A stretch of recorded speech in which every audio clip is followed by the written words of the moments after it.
8 councils around Britain have been trialling a new AI method of combating littering. The technology, called LitterCam, uses AI to track down litterers using CCTV camera footage, which can spot potential miscreants and track them down by registering the car's number plate.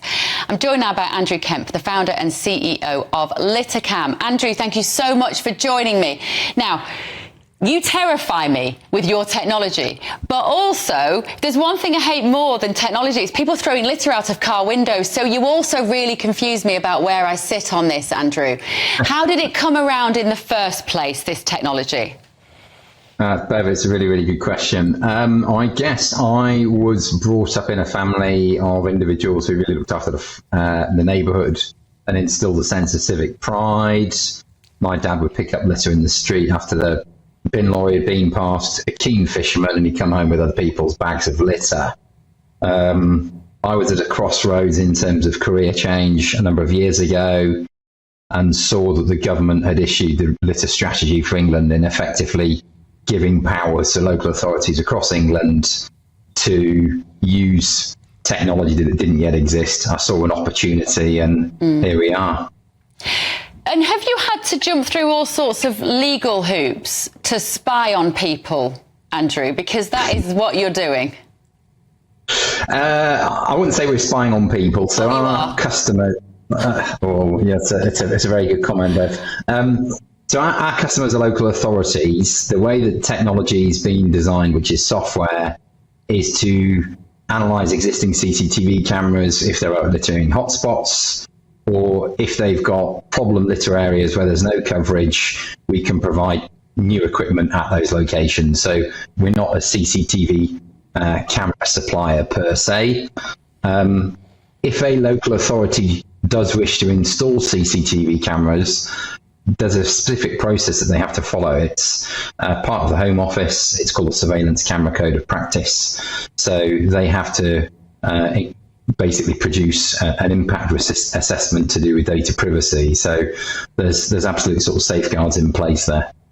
But you could, I guess, catch someone snogging someone in the back of their car that doesn't want to be there, and you might out them. You will have that footage. I'm just using a trite example of what people might do in their cars that they may not want you to be watching. What happens to that footage, Andrew? So it's not our footage. So again, it's local authorities that have got the footage, and the software is designed just to detect the action of littering from a vehicle. Right. So there may be a 10, 20, 30-second clip that spans a littering offence and the number plate. So the system doesn't capture footage on an ongoing basis and store that. And then you collaborate with the DVLA, and the owner of that car gets a ticket through the post. Is it proving successful? We're at quite an early stage, really. So the DVLA have only recently opened up their systems to be used for the offence of littering from vehicles. Right. So it's a fairly new development. I think also the background of local government finance is proving challenging for them. So we've come up with some innovative financial models that enables them to use our technology on a sort of attractive and accessible basis, really. Okay, stay where you are. I'm joined by Mark Johnson as well here in the studio, advocacy manager for Big Brother Watch. Listening to that, Mark, what are you thinking from your personal expertise point when you see this new phenomenon of LitterCam? Well, I think the thing that worries me the most is kind of like the mission creep. I mean, when we first introduced CCTV to society, it was done under the justification of, trying to find evidence or look at very serious crime that was taking place. And I think this will unnerve people because it's the kind of level of intrusion into their lives to such a, low-level degree that you could reasonably say, is the surveillance warranted? Is it justified? Is it proportionate? Which is a really crucial question we should always apply to these kind of scenarios. And I think people will find it slightly creepy and invasive, with all due respect to Andrew.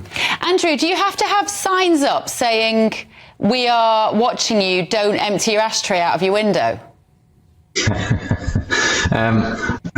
Maybe those words could be chosen by a local authority. Might work. So local authority, so there's going back to the surveillance camera code of practice, they talk about having signage. Also, the DEFRA code of practice as well talks about publication campaigns. So that can be interpreted by them as signage. It could be detail on their website. They might have social media posts. So it shouldn't be viewed as a way of sneakily trying to catch out the public for people who choose to litter. I mean, it definitely is sneakily trying to catch out the public if they try to litter. Do you have similar concerns, Mark, that we would have about a creeping surveillance state? I'm guessing probably not. I mean, like I say, on yours, I'm quite torn because I hate littering. So I am a little bit conflicted about it. But I think the mission creep that Mark talked about is real. Sorry, Bev, is that a question to me? Yeah, sorry. Carry on, Andrew. Yeah. I was saying, do you have similar concerns about the way that technology, and particularly surveillance, is intruding in all of our lives in all sorts of ways?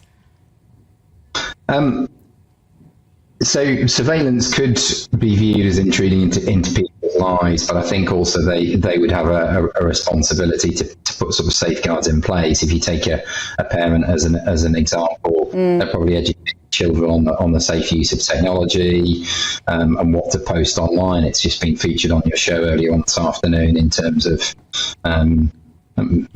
members of Parliament exchanging information that they shouldn't have done. Yeah, very timely. Absolutely. So I think the same arguments apply, really. Mark, it's interesting that the idea that we as parents might educate our kids about what they share online. I think those are two very different issues. Yeah, I mean, I think so. I mean, I think that's slightly separate. I mean, just to pick up on a point that Andrew made about this, you know, I think one of my big concerns here is the kind of extent to which we are now surveilling the population here in the UK. There is nothing necessarily wrong with surveillance where it is targeted, it is proportionate, where there's somebody that you suspect has done some wrongdoing and you target the surveillance at them. But what I'm worried about, and I think people generally are concerned about, is this idea that the surveillance should be population-wide. It's not targeted. You know, we're just looking at innocent people just in case they might do something wrong. But it is not specific to looking at criminals. It's actually just population-wide. Andrew spoke about the surveillance camera code. That is entirely voluntary. So people who operate surveillance cameras can abide by it. They should abide by it. But actually, there's nothing legally binding that makes them abide by it. Nothing legally binding? No. Obviously, those who operate CCTV cameras will have kind of data protection obligations, but when it comes to the surveillance camera code, it's a voluntary code. And what's really interesting, I think, is there is something of an explosion of surveillance in this country, of CCTV and other forms of surveillance. You know, we did a large piece of work looking at the extent to which there are Chinese state companies operating surveillance systems in the UK, like Hikvision, Dower. This is a massively under-regulated space, and all we're seeing is more and more cameras and more people being watched. Andrew, so Mark would say there that really you should only be watching people if you know they're under suspicion for something already. I'm guessing that you might say, well, that's why the cameras are in specific litter hotspots. Is that right? Is that how you get around that? In part. So we can analyse the streams from existing local authority CCTV estates. So there's no additional equipment there. So there would be no further intrusion or proliferation of technology. But absolutely, as you heard, if there are littering hotspots, we can put equipment in those locations to get the action of littering from vehicles. If the problem then subsides, the local authority can relocate that equipment or use the equipment for other reasons. It's for the same type of purpose and approach that they target and approach fly tipping. Okay, interesting. All right, thank you so much, Andrew Kemp there, the founder and CEO of LitterCam, and Mark Johnson, Advocacy Manager for Big Brother.